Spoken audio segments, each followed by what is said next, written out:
हाँ जी, तो बच्चों आज हम फाइनेंशियल मैनेजमेंट का सबसे कॉम्प्रिहेंसिव चैप्टर पढ़ने जा रहे हैं जिसका नाम है कैपिटल बजटिंग। आइए तो हम अपने इस चैप्टर को स्टार्ट करते हैं और सभी बच्चे मेरे साथ साथ नोट करना शुरू करेंगे। कौन सा चैप्टर हम लोग पढ़ने जा रहे हैं? Capital budgeting.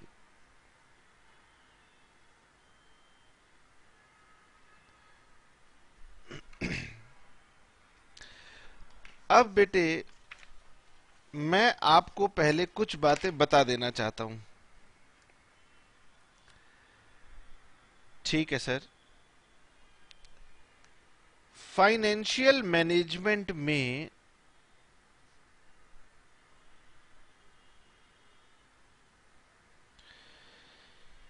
हमारे पास 3 डिसीजन होते हैं।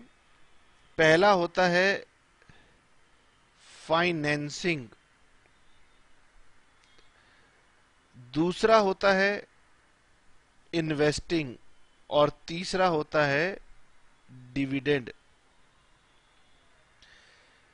फाइनेंशियल मैनेजमेंट डिसीजंस बेसिकली 3 तरह के होते हैं। Number 1 financing, investing and dividend. हम आज ये वाला पार्ट फाइनेंशियल मैनेजमेंट का डिस्कस करने जा रहे हैं। किसी भी बिजनेस में जब इन्वेस्टमेंट की जाती है तो 2 तरह की इन्वेस्टमेंट्स की जाती हैं। एक कहलाती हैं लॉन्ग टर्म, एक कहलाती हैं short term. Long term, short term. Long term investments का मतलब है कि आप फिक्स्ड एसेट्स में इन्वेस्ट करते हो। हालांकि आजकल हम फिक्स्ड की जगह नॉन करंट वर्ड यूज करते हैं। और शॉर्ट टर्म का मतलब होता है हम करंट एसेट्स में इन्वेस्टमेंट करते हैं। तो हमारे पास ये 2 अलग अलग चैप्टर आएंगे इन्वेस्टिंग में, एक लॉन्ग टर्म और एक शॉर्ट टर्म। ये जो लॉन्ग टर्म इन्वेस्टमेंट हैं इसी को हम लोग यहां पर बुलाते हैं capital budgeting decisions.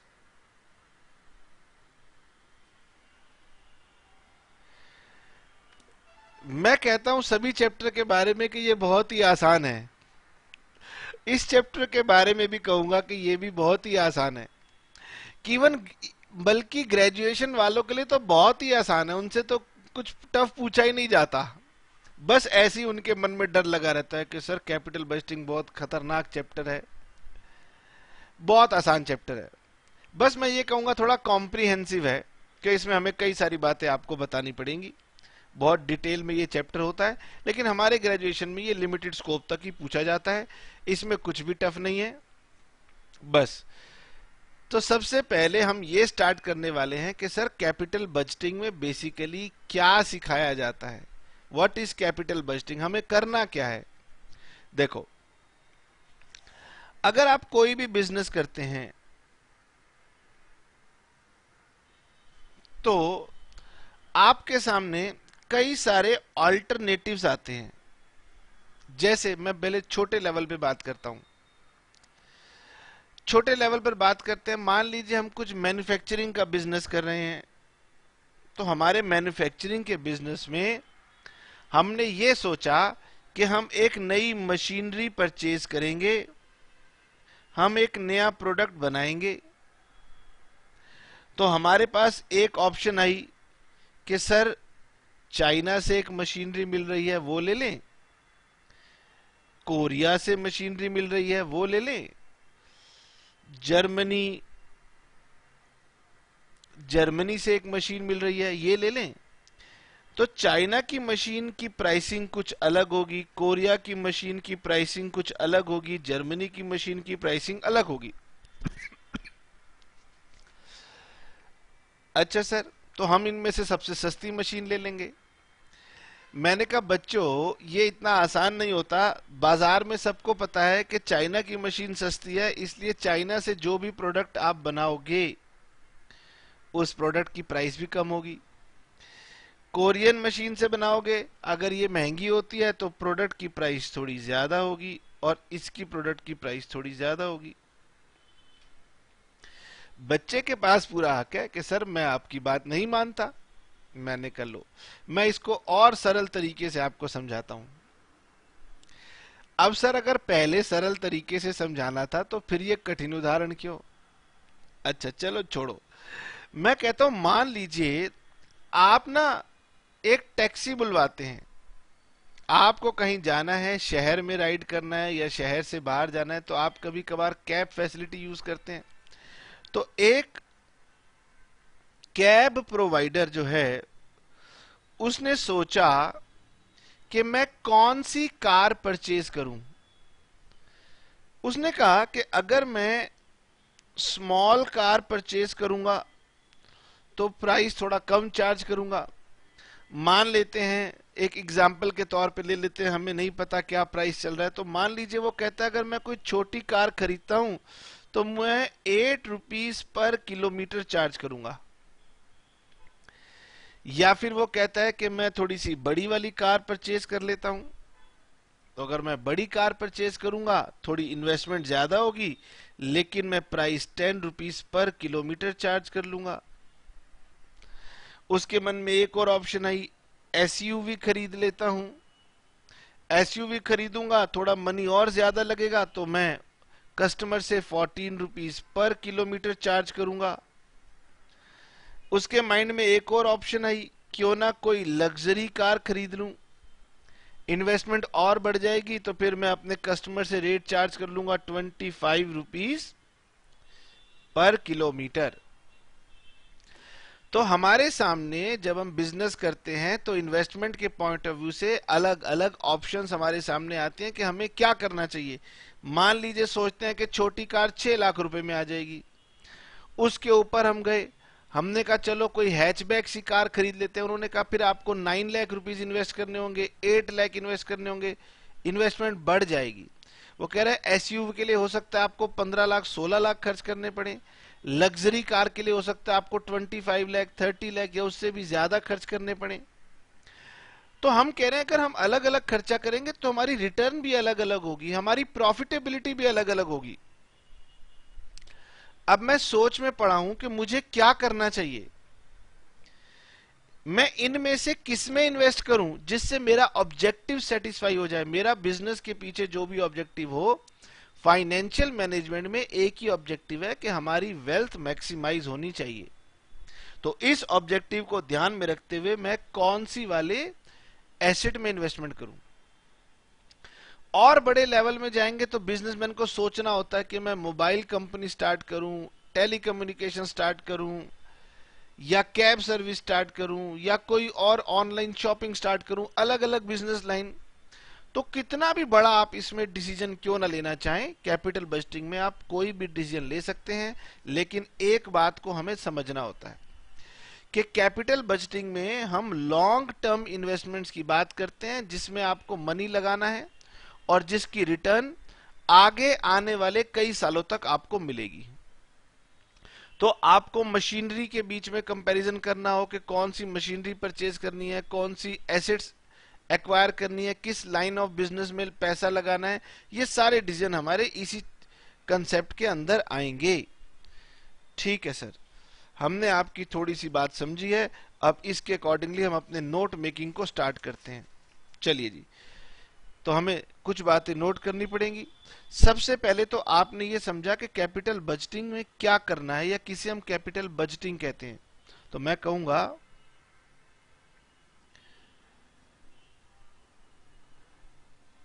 Capital budgeting decisions means a decision situation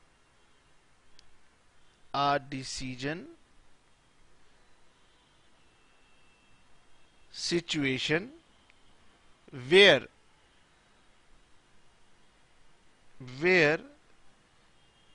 long term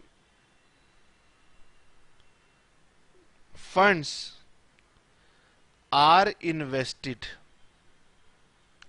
लंबे समय के लिए आपको अपने मनी को ब्लॉक करना है। कब ब्लॉक करना है? in the initial stages of the project, सारा का सारा पैसा या मैक्सिमम पैसा आपका स्टार्टिंग में लगेगा,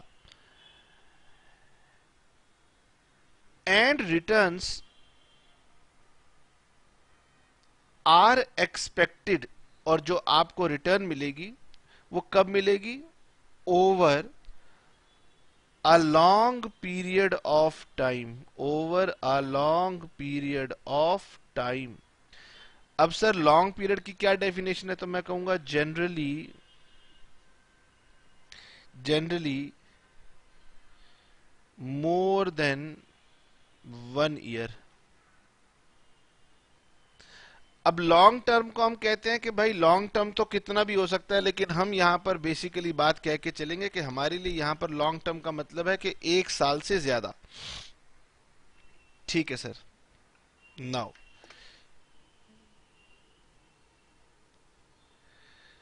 kinds of capital budgeting decisions.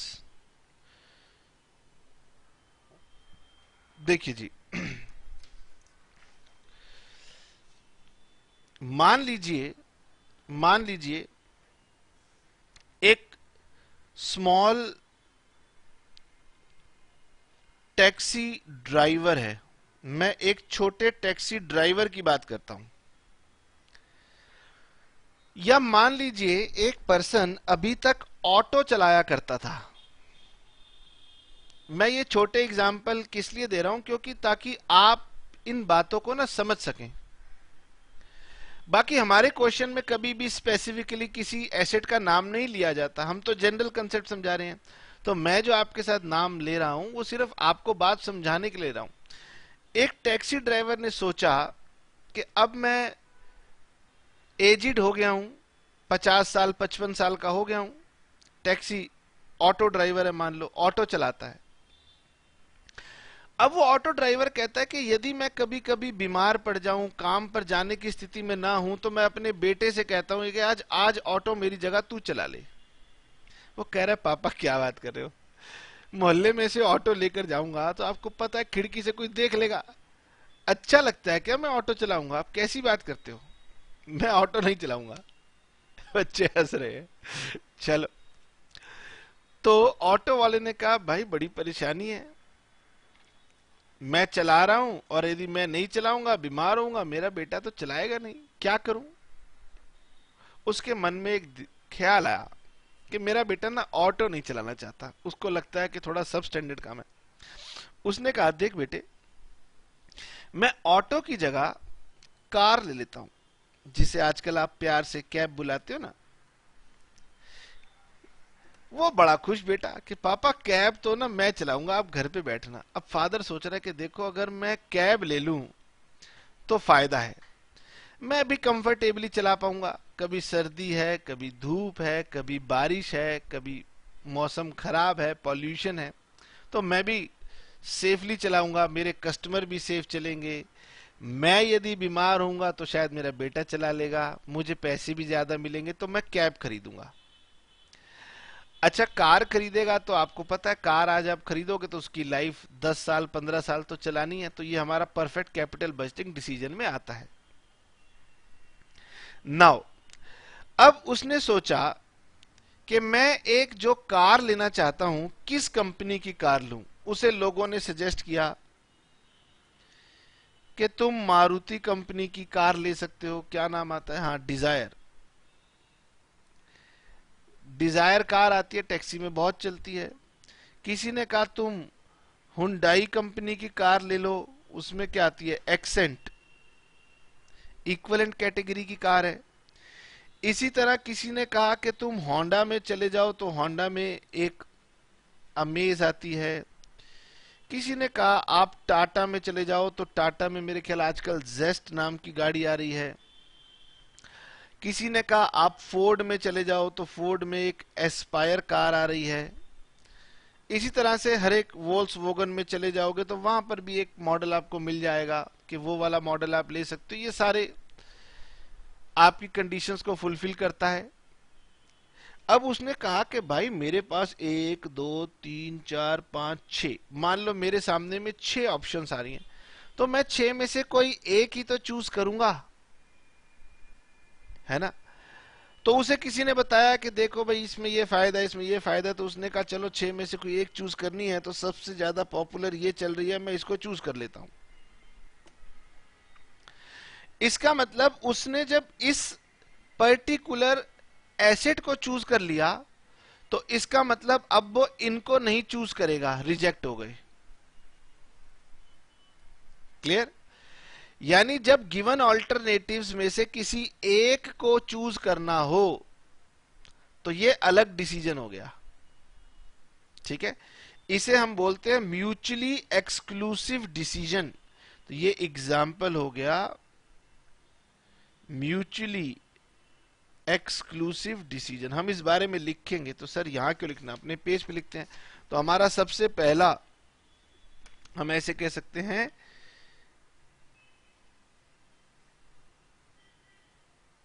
Capital budgeting decisions can be categorized into 3 types। जब हम क्वेश्चन पढ़ेंगे तो आपको समझाएंगे कि ये उन 3 में से कौन सी तरह का डिसीजन है। नंबर 1, सबसे पहला हमने इसे नाम देना है म्यूचुअली एक्सक्लूसिव डिसीजंस। अच्छा, मैं अपने बच्चों को बता दूं कि चैप्टर तो बेटे पूरी तरीके से प्रैक्टिकल है, लेकिन जल्दी नहीं करनी कि सर सीधा न्यूमेरिकल फिगर्स दिखाओ और क्वेश्चन सॉल्व करना शुरू कर दो। अगर हम जल्दी करेंगे आपको बहुत मजा आएगा, लेकिन आगे चल के आप कहोगे कि सर हम तो फंसने लग गए हैं, हमसे क्वेश्चन में फंसता है, डर लगता है, बनता नहीं है, हम घबराते हैं। तो आप बिल्कुल स्टार्टिंग से शुरू करो। पहले कुछ थ्योरेटिकल बातें जिसे धीरे धीरे पढ़ लेते हैं, थोड़ा बोर होंगे और क्या हो गया, लेकिन ये बातें ना आगे चल के हमारे को जब हम कठिन परिस्थिति में फंसेंगे, टफ सिचुएशन आएगी तो हेल्प करेगा, इसलिए घबराएंगे नहीं, ठीक है। आप आराम से पहले आज थ्योरी की बातें कर लो। मैंने अभी आपको इसका मतलब बताया कि जब आपके पास कई सारे ऑल्टरनेटिव होंगे, आप उन्हें इवेल्युएट करोगे, एक को चूज करोगे। जैसे ही एक को चूज करोगे इसका मतलब बाकी सबको आपने रिजेक्ट कर दिया। ऐसे डिसीजन को हम नाम देते हैं म्यूचुअली एक्सक्लूसिव डिसीजन, ताकि क्वेश्चन में लिखा आ जाए कि आप person is evaluating mutually exclusive projects, तो आपको समझ में आना चाहिए। तो 2 or more proposals are said to be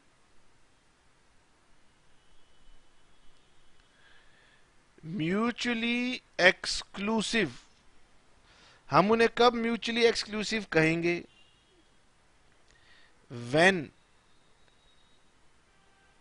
acceptance of one, जब आप किसी एक को चुन लोगे। व्हेन एक्सेप्टेंस ऑफ वन मतलब one proposal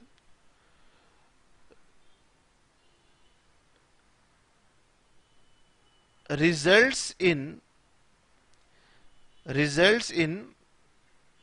automatic rejection of all other proposals। जैसे ही आपने एक डिसीजन चुन लिया, इसका मतलब बाकी सारे आपने रिजेक्ट कर दिए।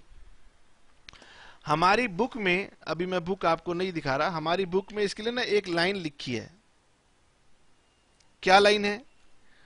उन्होंने कहा इसके लिए ओनली द बेस्ट वन। इसका मतलब आपके सामने कई सारे ऑप्शंस थी और आपने जो बेस्ट था उसी को सिलेक्ट कर लिया, बाकी सबको आपने रिजेक्ट कर लिया। अच्छा, मेरे ख्याल से बात समझ में आ गई। क्रिकेट टीम बन रही है, सर हमें एक विकेट कीपर चाहिए था। अब हमने महेंद्र सिंह धोनी को एज अ विकेट कीपर रख लिया, तो अब किसी और के विकेट कीपर के होने की पॉसिबिलिटी खत्म हो गई। अच्छा सर, फुटबॉल मैच चल रहा था, हॉकी मैच चल रहा था, हमें गोलकीपर चाहिए था, तो हमारे सामने चार पांच थे, इनमें से किसी को भी हम गोलकीपर सिलेक्ट कर सकते हैं। एक को सिलेक्ट कर लिया, इसका मतलब बाकी सारे गोलकीपर्स तो रिजेक्ट हो गए। इसको बोलते हैं म्यूचुअली एक्सक्लूसिव डिसीजन। दूसरा दूसरा डिसीजन है कॉम्प्लीमेंट्री डिसीजंस। कॉम्प्लीमेंट्री डिसीजंस का मतलब होता है कि अगर इसको रखेंगे तो इसके साथ ये दूसरा भी रखना पड़ेगा, अकेले रखने से बात नहीं बनेगी। These are called complementary decision, जब एक के साथ दूसरे का होना जरूरी है, आप अकेले उनको सिलेक्ट नहीं कर सकते। जैसे कि मान लीजिए आपने कहा कि जी हम लोग चाय बनाना चाहते हैं, तो चाय बनाना चाहते हैं तो चाय बनाने के लिए पानी भी चाहिए, दूध भी चाहिए, तो दोनों कॉम्प्लीमेंट्री हैं, किसी एक से काम आपका नहीं चलेगा। तो इस तरह के प्रोजेक्ट जिनके साथ में जो अटैच्ड हैं वो भी करने पड़ेंगे, these are called complementary decisions. तो यहां लिखेंगे कि 2 or more proposals are said to be complementary when acceptance of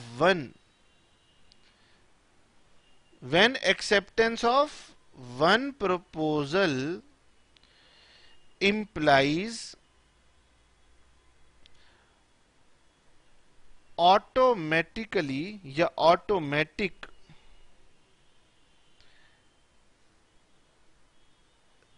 acceptance of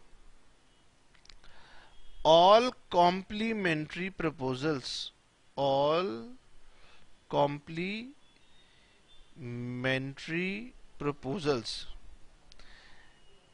and rejection of one proposal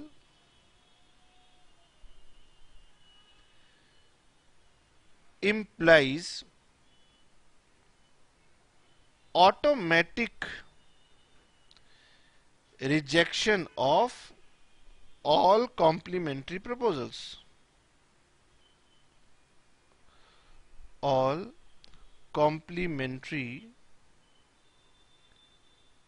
proposals. इसका मतलब या तो सारे एक साथ एक्सेप्ट होंगे या फिर सारे के सारे एक साथ रिजेक्ट होंगे। इसको हम बोलते हैं कॉम्प्लीमेंट्री, या तो सारे एक साथ एक्सेप्ट होंगे या सारे एक साथ रिजेक्ट हो जाएंगे। ठीक है सर, हमारी बुक ने इसके बारे में कुछ लिखा ही नहीं, इसलिए उन्होंने इसके लिए कोई कोटेशन भी नहीं दी। नेक्स्ट नंबर 3, आप देना चाहें तो दे सकते हैं। नेक्स्ट है इंडिपेंडेंट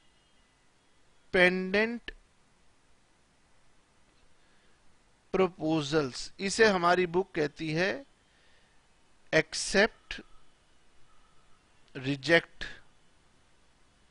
प्रपोजल्स। अच्छा जी, अब बात करते हैं हम किसकी। अब हम बात करते हैं एक टैक्सी ड्राइवर को छोड़ करके, अब हम बात करने जा रहे हैं कैब ऑपरेटर की, या हम कहेंगे कैब ऑपरेटर कंपनी की बात करने जा रहे हैं। ओला की बात कर रहे हैं, उबेर की बात कर रहे हैं, मेरू कैब आती हैं, जो भी आती हैं उन सब की बात कर रहे हैं। अब कंपनी कह रही है कि देखो, हम मारुति डिजायर अगर ले लेंगे तो इसका मतलब ये नहीं है कि हम हुंडई एक्सेंट नहीं लेंगे, हम वो भी ले सकते हैं, होंडा अमेज भी ले सकते हैं, टाटा जेस्ट भी ले सकते हैं।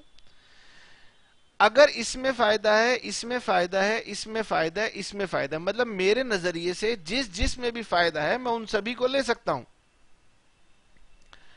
तो मान लीजिए हम एक फ्लीट ऑफ टैक्सीज स्टार्ट करना चाहते हैं, ऑपरेशन स्टार्ट करना चाहते हैं। हमने कहा लाओ जी, आप अपनी कंपनी वाले अपनी अपनी प्रोडक्ट के बारे में बताओ, हम देखेंगे, हमें जो जो अच्छा लगेगा सब हम रख लेंगे। तो हमने कहा चलो मारुति की डिजायर पसंद है, ये भी रख लेते हैं। हुंडई वालों ने कहा हमारा भी प्रोडक्ट देख लिया, हमने कहा हाँ देख लिया, आपका भी पसंद है, हम आपका भी रख लेंगे। इसका मतलब एक लेने का मतलब ये नहीं है कि मेरे पास और फंड्स खत्म हो गए मैं दूसरा भी ले सकता हूं, प्रोवाइडेड मुझे उनमें फायदा नजर आना चाहिए। यानी जिस जिस प्रपोजल में फायदा है वो मैं सारे एक्सेप्ट कर सकता हूं, एक का दूसरे से कोई संबंध नहीं है, तो ऐसे प्रपोजल कहलाते हैं इंडिपेंडेंट प्रपोजल्स। तो to or more proposals are said to be independent। कब ऐसा होगा? if acceptance oblique rejection of one proposal does not affect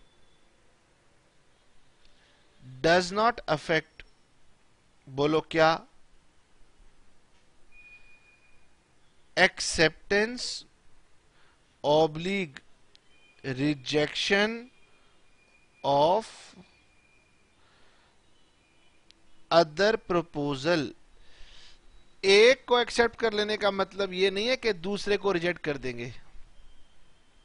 एक बड़ी कंपनी है और बड़ी कंपनी कह रही है जी हमें तो बहुत सारे अकाउंटेंट चाहिए। एक अकाउंटेंट को कंपनी ने कहा हाँ यू आर सिलेक्टेड, तो इसका मतलब क्या बाकी सब वापस चले जाएं? हमने कहा नहीं भाई रुको, आओ आपका भी नंबर है, आप भी अपना इंटरव्यू दो, अगर आप भी अच्छे लगे तो आपको भी रख लेंगे, है ना। तो हम कहते हैं, इसका भी बुक ने कोटेशन दिया है, ऑल द गुड वंस, जो जो अच्छा होगा वो सब रख लिया जाएगा। चलिए जी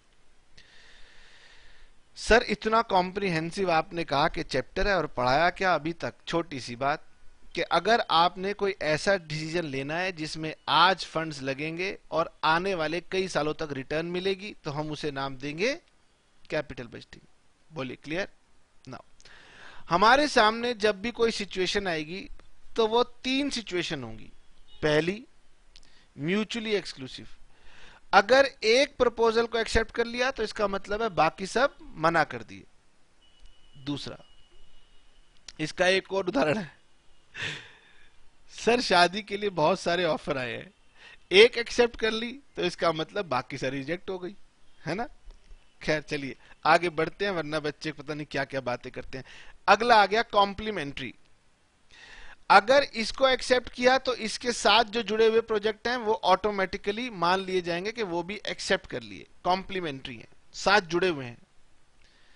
तीसरा, इंडिपेंडेंट प्रपोजल। अब बिजनेस में आपके पास बहुत सारे फंड हैं, बिजनेसमैन कहता है लगाओ पैसा लगाओ, यहां से प्रॉफिट होता है इसमें लगाओ, इसमें हो रहा है तो इसमें भी लगाओ, इसमें हो रहा है तो इसमें भी लगाओ, यानी कि ये हो गए इंडिपेंडेंट प्रपोजल। तो तीन तरह की सिचुएशंस हमारे सामने आएंगी, मैंने आपको बता दिया। दो बातें क्लियर हो गई, व्हाट इज कैपिटल बजटिंग और किस तरह के प्रोजेक्ट्स के डिसीजन हमने लेने होंगे। ठीक है, तो आगे बढ़ते हैं।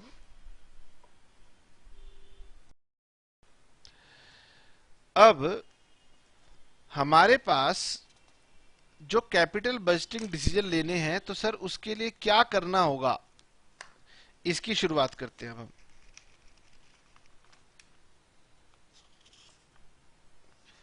आइए जी,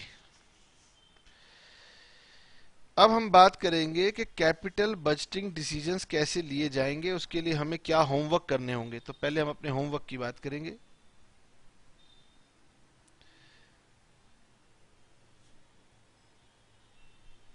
capital budgeting decisions involves 3 stages या 3 स्टेप्स। आपको 3 काम करने हैं कैपिटल बजटिंग डिसीजंस के लिए। नंबर 1, सबसे पहले तो मैं पूछूंगा कि भाई आप जो भी प्रपोजल लेके आए हो, मुझे ये बताओ इस प्रपोजल में लागत क्या है, इन्वेस्टमेंट क्या है, कॉस्ट क्या है, और दूसरा इस प्रपोजल से रिटर्न क्या है, रेवेन्यू कितना मिलेगा, ये बताओ। तो हम आपसे क्या पूछेंगे, 3 बातें हम आपसे पूछेंगे। सबसे पहली बात होगी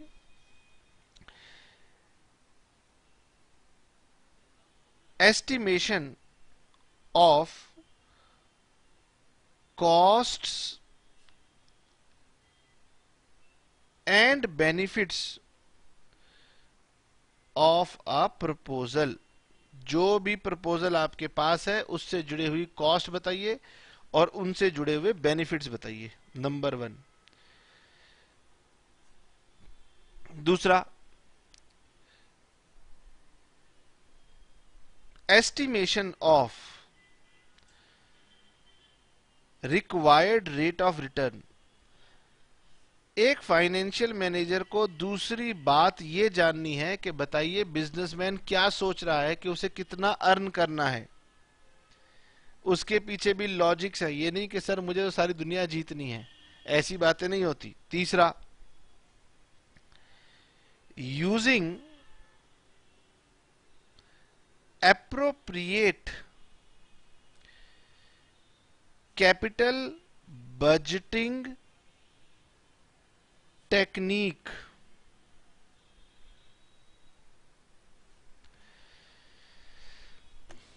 चलिए जी, अगर आप किसी इन्वेस्टमेंट प्रपोजल को इवेल्युएट करना चाहते हो तो आपको 3 स्टेजेस से गुजरना होगा। सबसे पहली स्टेज होगी कि जाके ये पता लगाइए कि उस प्रपोजल में क्या कॉस्ट इन्वॉल्व है, क्या बेनिफिट्स इन्वॉल्व है। जब आप ये बता देंगे कॉस्ट और बेनिफिट तो काम नहीं चलेगा। फिर मैं पूछूंगा कि ये बताइए आप क्या कमाना चाहते थे, कितनी रेट ऑफ रिटर्न आपको कमानी है, इसके पीछे भी लॉजिक होते हैं। और तीसरी बात, what is the technique to be use. Sir किस टेक्निक से आप इसको इवेल्युएट करेंगे।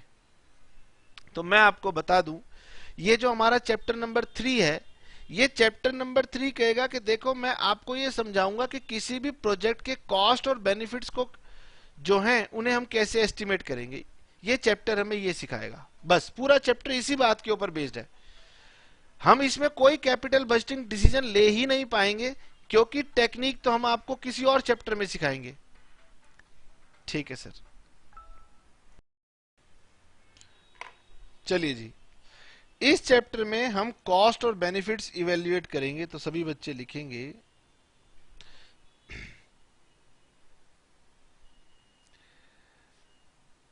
The current chapter introduction to capital budgeting focuses on estimation of costs and benefits of a proposal। Current chapter का फोकस है on estimation of cost and benefits of a proposal. ठीक है, ये proposal थोड़ा सा space कम था तो हो सकता है आपको दिखाई ना दे रहा हो। ठीक है sir. Now to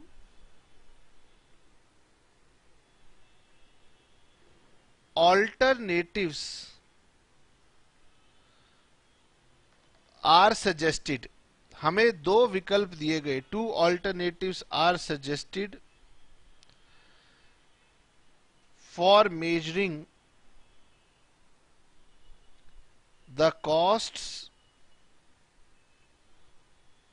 and benefits of a proposal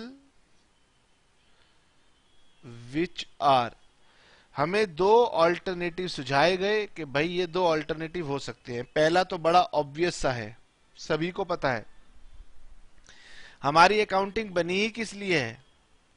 तो अगर आपको कॉस्ट और बेनिफिट एस्टिमेट करने हैं तो जा करके अकाउंटिंग प्रोसेस से काम कीजिए। तो पहला तो है अकाउंटिंग प्रोसेस, और अकाउंटिंग प्रोसेस से आपको क्या मिलेगा? अकाउंटिंग प्रॉफिट मिलेगा। तो हमारे पास एक विकल्प है अकाउंटिंग प्रॉफिट, और दूसरा विकल्प है हमारे पास कैश फ्लोज। लेकिन हम दोनों ही लेके नहीं चलते। अभी हम आपको बताएंगे कि इन दोनों में से किसको कैपिटल बजटिंग ने सहमति दी कि हां मेरे आधार पर तुम रहोगे, ये हम डिस्कस करेंगे। देखिए जी, मैंने आपको बताया कि कैपिटल बजटिंग की जो भी हमने टेक्निक्स लगानी है वो तो बाद की बात है। पहले हमारे पास डाटा तो आना चाहिए ना कि टेक्निक लगाएं किसके बेस पर। तो हमारे सामने लोगों ने दो बातें रखी कि अगर आपको कॉस्ट और बेनिफिट मेजर करने हैं तो या तो अकाउंटिंग के पास चले जाइए और अकाउंटिंग प्रॉफिट पूछ लीजिए, या फिर दूसरा तरीका है कि कैश फ्लो ढूंढ लीजिए। कैश फ्लो भी हालांकि अकाउंटिंग का पार्ट ही है, कोई अलग पार्ट नहीं है। तो हमारे पास दो रास्ते थे। जब इसके ऊपर स्टडी किया गया तो जो टेक्निक्स थी उसको लगाने के लिए हमने ये देखा कि अगर हम अकाउंटिंग प्रॉफिट की बात करते हैं तो अकाउंटिंग प्रॉफिट्स में ना कुछ ड्रॉबैक्स हैं।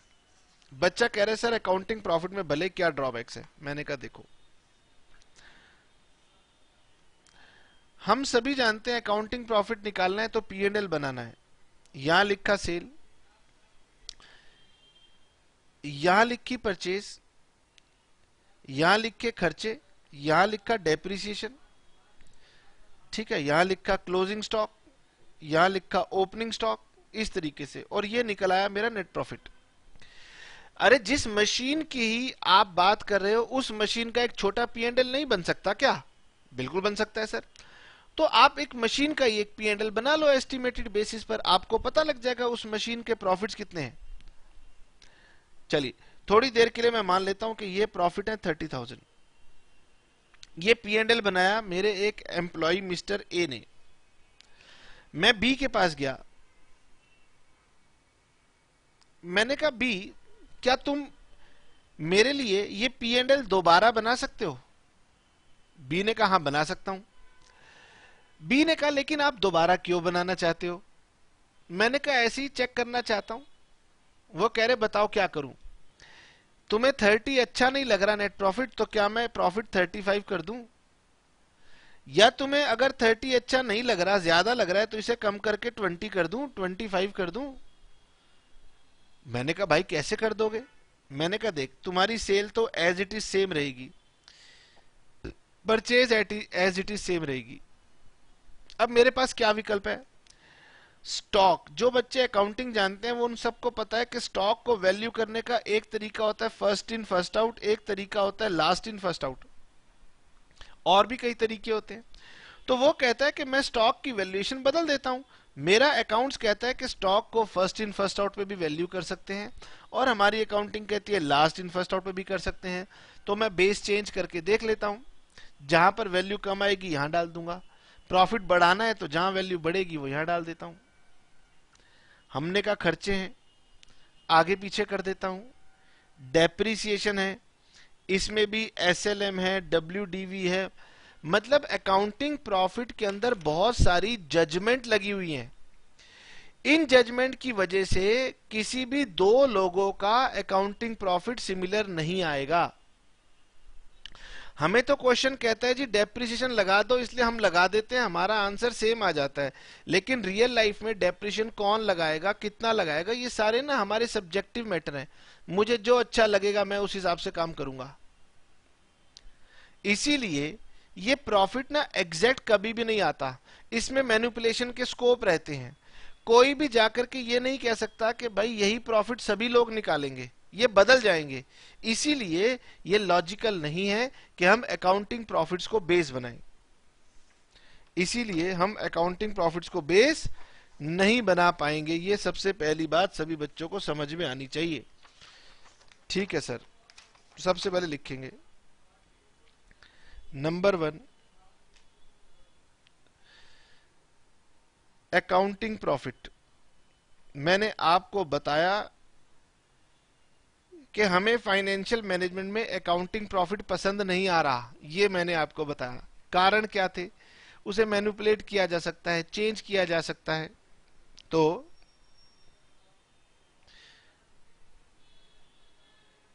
अकाउंटिंग प्रॉफिट विच इज, वैसे तो अकाउंटिंग की टेक्निक बहुत ही अच्छी है, accounting profit which is a good measure, अच्छा है, good measure of benefits of a proposal. अच्छा है लेकिन एग्जैक्ट नहीं है, ये परेशानी है। तो हम क्या कहेंगे? But not a good measure, अच्छा कहां के लिए नहीं है? For evaluation of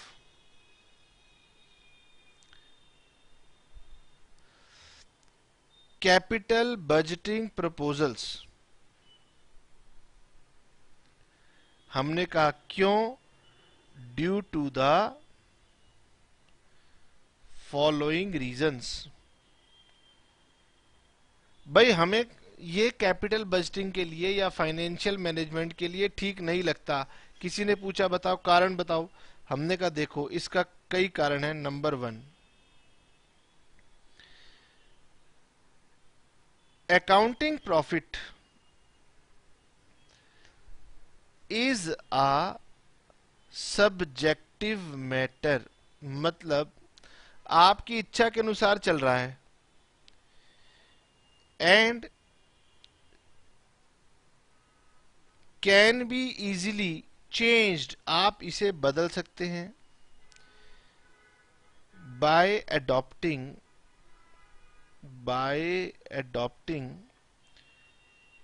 alternative accounting policies. जैसे डेप्रिसिएशन में एसएलएम से डब्ल्यूडीवी में आ जाओ, डब्ल्यूडीवी से एसएलएम में आ जाओ। जैसे कि इन्वेंट्री वैल्यूएशन में फर्स्ट इन फर्स्ट आउट से लास्ट इन फर्स्ट आउट पे आ जाओ, लीफो से फीफो पर आ जाओ।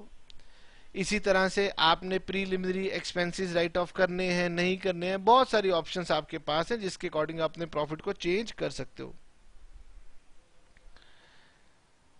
Number two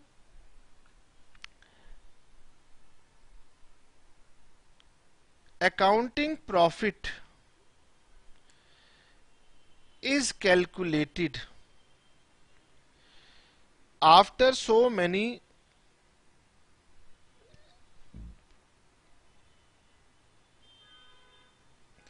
accounting adjustments। Profit के लिए आप ना कई सारी अकाउंट्स में एडजस्टमेंट्स कर देते हो, जैसे कि डेप्रिसिएशन, जैसे कि राइटिंग ऑफ एक्सपेंसेस एटसेट्रा। और इसकी वजह से therefore it is not a true measure of benefit. आप क्या करते हो? आप अपने अकाउंटिंग प्रॉफिट में ना जाने कौन कौन सी एडजस्टमेंट कर देते हो, इतनी एडजस्टमेंट कर देते हो कि कहने की बात नहीं है। तो उतनी एडजस्टमेंट करने के बाद फिर ये हमारे काम का नहीं रहता, मतलब कुछ अननेसेसरी एडजस्टमेंट्स भी आप इसके अंदर कर देते हो। और तीसरा सबसे इंपॉर्टेंट बात क्या है? तीसरा सबसे इंपॉर्टेंट बात यह है कि accounting profit is based on accrual principle. आपको एक्रूअल कंसेप्ट पता है? एक्रूअल कंसेप्ट की वजह से जो हमारी सेल्स और जो हमारे एक्सपेंसेस होते हैं, सेल्स एंड एक्सपेंसेस, हम उन्हें रिकॉर्ड करते हैं जब उनका इफेक्ट पड़ता है, ना कि जब हम कैश में उनको डील करते हैं। तो हम लोग क्या करते हैं, sales and expenses are recorded in the period in which they are incurred. जब आपने खर्चा किया तब आपने बुक्स में लिख लिया, rather than the period in which they are actually received और पेड। आपने एक्रूअल कंसेप्ट में क्या किया, जब आपने इंकर किया तो आपने उनको रिकॉर्ड कर लिया, और हमने जब उन्हें एक्चुअली में रिसीव किया, पे किया, तब आपने देखा नहीं। तो इससे क्या हुआ कि उसका टाइम ऑफ अकरेंस कुछ और था और अकाउंटिंग के अकॉर्डिंग उसका टाइम ऑफ अकरेंस कुछ और था। तो ये हमारी सबसे बड़ी ड्रॉबैक है, जिसकी वजह से हम इसे अडॉप्ट नहीं कर पाएंगे, क्योंकि आगे चल के ना हमने time value of money concept लगाना है। टाइम वैल्यू ऑफ मनी के लिए हमें एग्जैक्ट मनी चाहिए, और ये एग्जैक्ट मनी की लोकेशन को बता नहीं रहा। आपने इस बार खर्चा किया तो इस साल रिकॉर्ड करो, पेमेंट आप अगले साल करो, मिसमैच कर रहा है ये। तो इसीलिए जब धीरे धीरे आप कैपिटल बजटिंग टेक्निक को पढ़ोगे तो आप समझ जाओगे कि ये मेजर कंसर्न था, जिसकी वजह से हमने अकाउंटिंग प्रॉफिट को छोड़ दिया और हमने कहा हम किसके बेस पर काम करेंगे, तो हम कैश फ्लोज के ऊपर काम करेंगे। तो हमारा जो दूसरा कंसर्न था अकाउंटिंग प्रॉफिट की जगह, वो था हमारे पास कैश फ्लोज। ये हमारे ज्यादा काम का है, तो हम पहले आपके साथ कैश फ्लोज की बात करेंगे। तो इन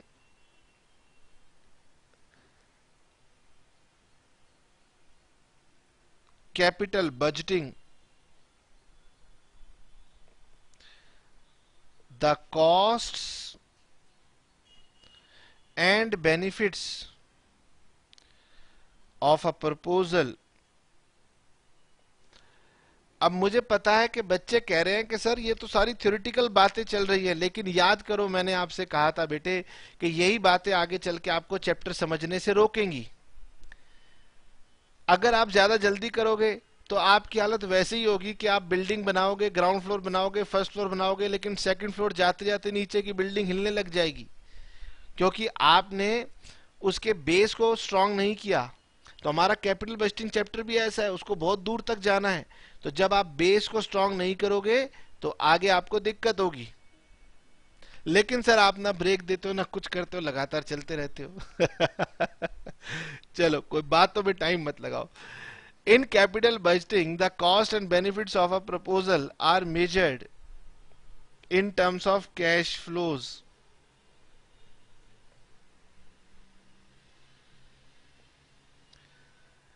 तो हम यहां पर अपनी कैपिटल बजटिंग के सारे बेनिफिट्स को, सारी कॉस्ट को कैश फ्लोज के टर्म्स में मेजर करेंगे। अब यहां से हमारी मेन बातें स्टार्ट होनी शुरू हो जाएंगी, क्योंकि अब हम कैश फ्लो में एंटर कर गए और वो हमारे कैपिटल बजटिंग का बेस बनने वाला है। तो हम क्या कहेंगे, हम कहेंगे costs are denoted as cash outflows. जो आप खर्चे करोगे, कॉस्ट लगाओगे, इन्वेस्टमेंट करोगे, हम उन्हें क्या बुलाएंगे, cash outflows. And benefits are denoted as cash inflows. तो पूरी कैपिटल बजटिंग दो बातों के ऊपर बेस्ड होगी। ठीक है, ये दो बातें आपको समझनी है पूरे के पूरे चैप्टर में, कैश आउटफ्लोज और कैश इनफ्लोज। इन दोनों को अगर आपने नहीं समझा तो फिर कैपिटल बजटिंग आपकी गड़बड़ हो जाएगी। ठीक है sir. Now where is my green pen, कहां खो गया मेरा ग्रीन पेन, ये रहा ग्रीन पेन। तो मैं क्या कहूंगा, cash flows are also divided into 3 types. जब हम कैपिटल बजटिंग की बात अब यहां से शुरू कर रहे हैं तो यहां से सभी बच्चे अटेंटिव हो जाइए, अपनी थकान को भूल जाइए। तो हम यहां पर जब कह रहे हैं आपके साथ कि अब हमने कैपिटल बजटिंग का पहला बेस पकड़ लिया है, कैश फ्लो की बात करेंगे, तो अपने दिमाग में ये मत लाना कि सर हम तो कैश फ्लो स्टेटमेंट भूल गए अकाउंट्स में कैसे बनती थी। ये वो नहीं है, हम यहां पर दूसरी कैश फ्लोज की बात कर रहे हैं, आउटफ्लो और इनफ्लो, दो फ्लो की बात करेंगे, लेकिन इसे भी हम 3 तरीके से बात करेंगे। तो सबसे पहला हमारे पास कहलाता है इनिशियल कैश आउटफ्लोज। बहुत इजी है, इसमें कोई दिक्कत नहीं होती, किसी बच्चे को कोई दिक्कत इसमें नहीं होगी। Initial cash outflows. दूसरा हमारे पास होता है subsequent annual cash flows. Subsequent cash inflow generally inflows होते हैं, हालांकि आउटफ्लो भी हो सकते हैं, लेकिन ये जनरली इनफ्लोज ही होते हैं। नंबर 3, तीसरे होते हैं टर्मिनल कैश फ्लोज। ये भी हमारे इनफ्लोज का पार्ट है। यार कि हमारे आउटफ्लो में एक आएगा इनिशियल कैश आउटफ्लो। नाम बता रहा है कि जब आप प्रोजेक्ट को स्टार्ट करोगे तो शुरुआत में जितना पैसा आपको लगाना पड़ेगा, खर्च करना पड़ेगा, उसका नाम होगा इनिशियल कैश आउटफ्लोज। फिर जब आप पैसा खर्च कर दोगे, इन्वेस्ट हो गया, तो इन्वेस्टमेंट पर रिटर्न आनी शुरू होंगी। तो जो रिटर्न आनी शुरू होंगी वो 2 तरीके की रिटर्न हम लोग आपके साथ डिस्कस करेंगे, सब्सिक्वेंट एनुअल कैश इनफ्लोज और टर्मिनल कैश आउटफ्लोज। अब क्या आज की क्लास में क्योंकि इतना ही समय खत्म हो गया तो अब मुझे यहीं रुकना पड़ेगा, तो नेक्स्ट क्लास में मैं अपनी स्टार्टिंग जो है वो यहीं से करूंगा। तब तक सिर्फ 2 मिनट में जरा फास्ट ट्रैक रिवीजन कर लेते हैं। हमने आपसे कहा कि भाई कैपिटल बजटिंग ऐसे इन्वेस्टमेंट प्रपोजल जिसमें शुरुआत में पैसा लगेगा और रिटर्न आने वाले सालों में, एक से ज्यादा सालों में आएगी। ठीक है सर। उसके बाद आपने ये कहा था, हम बता देते हैं कि 3 तरह के प्रोजेक्ट हैं। म्यूचुअली एक्सक्लूसिव, शादी का एग्जाम्पल दिया था, एक दुल्हन पसंद होगी मतलब बाकी सब रिजेक्ट हो गई। दूसरा कॉम्प्लीमेंट्री, अगर एक लिया तो एक के साथ में ये भी लेनी पड़ेगी, मतलब ऑफर है, बाजार में आप सामान खरीदने गए, आपने कहा भैया एक जरा 5 केजी का घी देना, उन्होंने कहा भाई 5 केजी के घी के साथ 1 केजी बासमती राइस मिल रहा है, तो वो लोगे तो वो लेना, वो तो साथ मिलेगा ही मिलेगा। तो कॉम्प्लीमेंट्री है, एक साथ एक्सेप्ट होंगे या एक साथ रिजेक्ट होंगे। तीसरे थे इंडिपेंडेंट, एक लो, दूसरा लो, तीसरा लो, ये आपकी मर्जी है। चलिए, जब इन डिसीजंस की इवेल्युएशन की बातें आएंगी तो हमारे सामने बातें ये आएंगी कि हमें क्या क्या करना होगा। हमने कहा देखो सबसे पहली स्टेज होगी अपने कॉस्ट और बेनिफिट एस्टिमेट कर लो, वो लेके मेरे पास आओ, होमवर्क करके आओ। हमने कहा अच्छा होमवर्क कैसे करना है, तो हमने कहा 2 तरीके हैं कॉस्ट और बेनिफिट मेजर करने के, अकाउंटिंग प्रॉफिट या कैश फ्लो। बताइए। हमने कहा अकाउंटिंग प्रॉफिट में तो मैनिपुलेशन हो सकती है, तो मैनिपुलेशन हो सकती है इसलिए वो कांस्टेंट नहीं है, उसको साइड में रख दो। किसकी बात करो, कैश फ्लोज की बात करो। अब जब कैश फ्लो की बात करोगे तो मैंने कहा कैपिटल बजटिंग अब यहां से स्टार्ट हो गई, क्योंकि अब सिखा रहे हैं और यही बातें आपको आगे चल के यूज करनी है। जब कैश फ्लो की बातें की तो आपसे कहा कि 3 तरह के कैश फ्लो चाहिए, initial cash outflow, subsequent annual cash flow और टर्मिनल कैश फ्लो। जब यहां तक बताया और कैपिटल बजटिंग शुरू होने को आई तो हमारा टाइम खत्म होने को आ गया। बच्चे कह रहे हम भी थक गए, छोटी सी बात इतनी लंबी आपने बताई। चलो कोई बात नहीं, अब हम नेक्स्ट क्लास में आपके साथ स्टार्ट करेंगे यहां से। चलिए tata bye bye, see you.